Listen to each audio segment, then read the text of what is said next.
What's going on, everybody? Welcome to the next section of the slap bass course. If you haven't seen the first part and you want to learn how to slap and slap the right way, go watch that, then come over here and watch the second one. That's what we're going to be talking about in this video, so stay tuned. Here we go.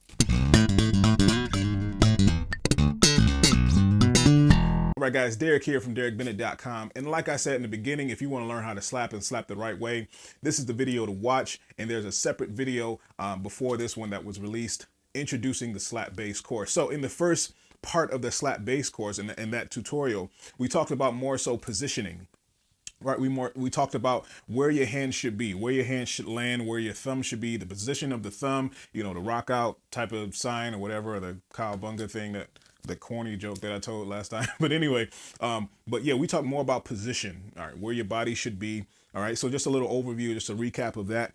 So you want your arm not necessarily to be parallel to the ground. You want it to be more so just at a, you know, at a small angle, right? So your hand and your thumb is kind of straight in position like this. Someone told me last time, or in one of the last lessons, that my hand position is like this, literally with my fourth finger out like that, which is kind of funny. I didn't realize that I did that.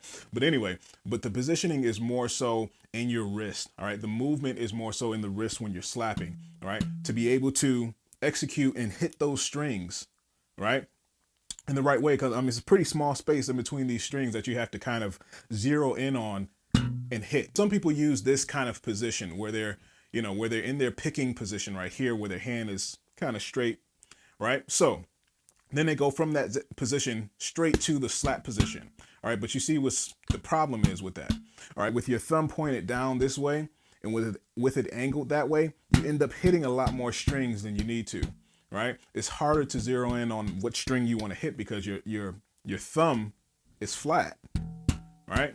So that's not what you want. So you want it more in the wrist, all right? You want it to turn down more this way to bring your arm down at that small angle that I was talking about earlier.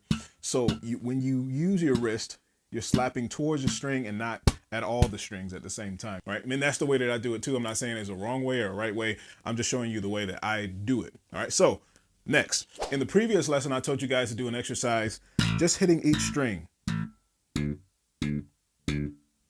All right, E string, A string, D string, G string.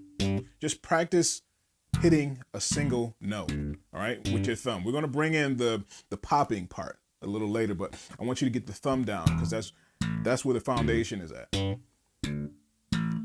All right, so that was the exercise before. You can even do that with the scale. You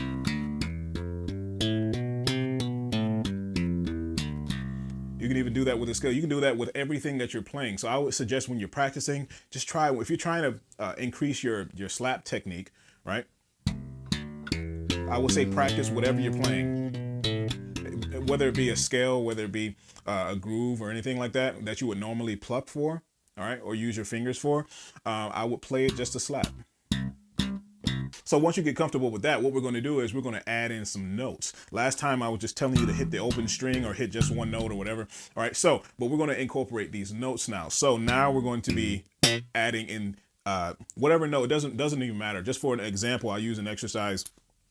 I like playing a minor or a type of or a Dorian or Mixolydian type of groove when I'm slapping more so. That's when it happens. That's not all the time, but that's usually when it does happen on a song like that that requires that kind of mode or scale. So we have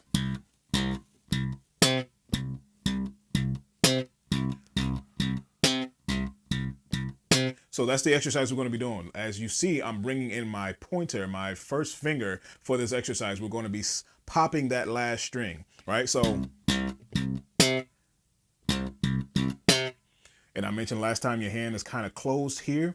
It's not too much closed. It's still relaxed, but it's not a fist, right? But you still have these two fingers open. So if you want to use a couple more strings or pop a couple more strings, you can easily. But usually these two fingers are kind of pulled back just a little bit, or in the case of me, my fingers are doing this. But anyway, so these two fingers are relaxed. I got 1, 2, 3, pluck. 1, 2, 3, 1, 2, 3, 1, 2, 3, 1, 2, 3. All right. So what I'm doing is I'm just plucking that octave of the C. I'm just doing octave. All right. So you can do first finger, third finger here on your left hand. But it's very simple. Just 1, 2, 3, pluck. 1, 2, 3, pluck. And that's going to be an exercise, just over and over again. People ask me all the time, how do you get good at something, or how do you get fast, or how do you develop this dexterity, or how do you develop your lines and your phrasing? It's repetition. It's repetition, guys. Think about it like this. I use an analogy to a lot of my students before. Say if you're working a job, you just started a job, right? But if you're young, just think about like something in school, like a subject. But anyway, if you're starting a job and you don't know anything, you have to be trained, right? You have to be trained the first couple of weeks.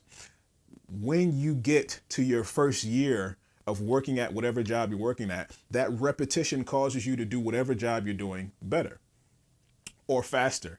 It depends on you, on how productive you're going to be to practice that whatever thing that you're doing. In this case, is bass, is learning bass guitar. It's up to you to be productive in the way that you practice, so it can get easier and easier over time. But anyway, I digress. We're going to do the same exercise. 1, 2, 3, 4. Those four individual quarter notes. But we're going to switch up the pattern a little bit. We're going to do 1 pluck. Then we're going to play the third note. Not the third note, sorry. With the third finger, the second note of the minor scale. So we're going to play D. So we got C, pluck, D, D sharp, or E flat, right? So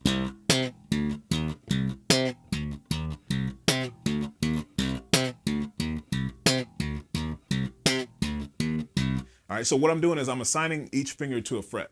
That's what I usually like to do. But when you're slapping, sometimes that kind of goes out of the window. You kind of forget about it because you're just, you're having fun, you're having a good time, right? But sometimes you have to come back to the technique of it.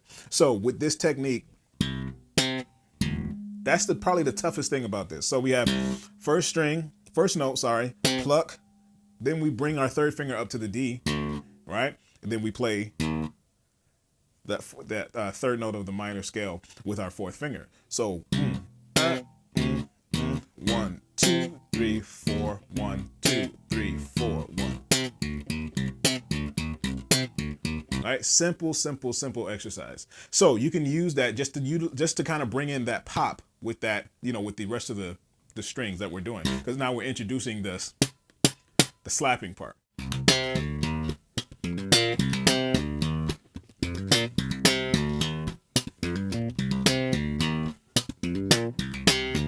So now the next part of this exercise, I'm throwing out a few exercises that you can use. So the first one was 1, 2, 3, pluck. That's where you started off at. All right, so 1, 2, 3, pluck. 1, 2, 3, pluck. Now, what I forgot to mention, when you're plucking that string, right? Before, like I said, you don't want your hand up and down like this, kind of perpendicular to the fretboard. You don't want it like that. You want it more so at an angle. So your hand is you're doing the same motion that you would do when you're slapping, but it's the opposite, right? It's going backwards. You're using that. All right, so that's the slap, that's the pluck. So it's the same concept as the wrist motion, right? But on your way back away from the fretboard or away from the strings, you're just using that first finger to pluck that last note. So then the second exercise was,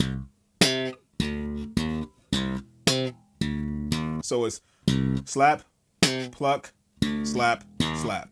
Slap, pluck, slap, slap, slap, pluck, slap, slap, slap, pluck, slap, slap.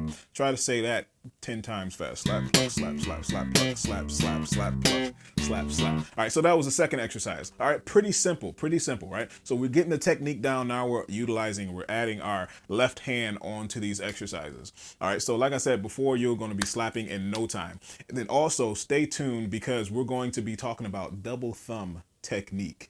All right, I get a lot of questions about the double thumb technique, but we'll get into that more. I want you to be able to conquer this first. All right, and then we'll move on to that, and then the triplets and stuff like that. So it's a lot of things that a lot of techniques that go along with the slap bass. All right, so now the third one. So we'll love to have you become a member of the Bass Nation community. I'll put the link down in the description below. Until next time, see you.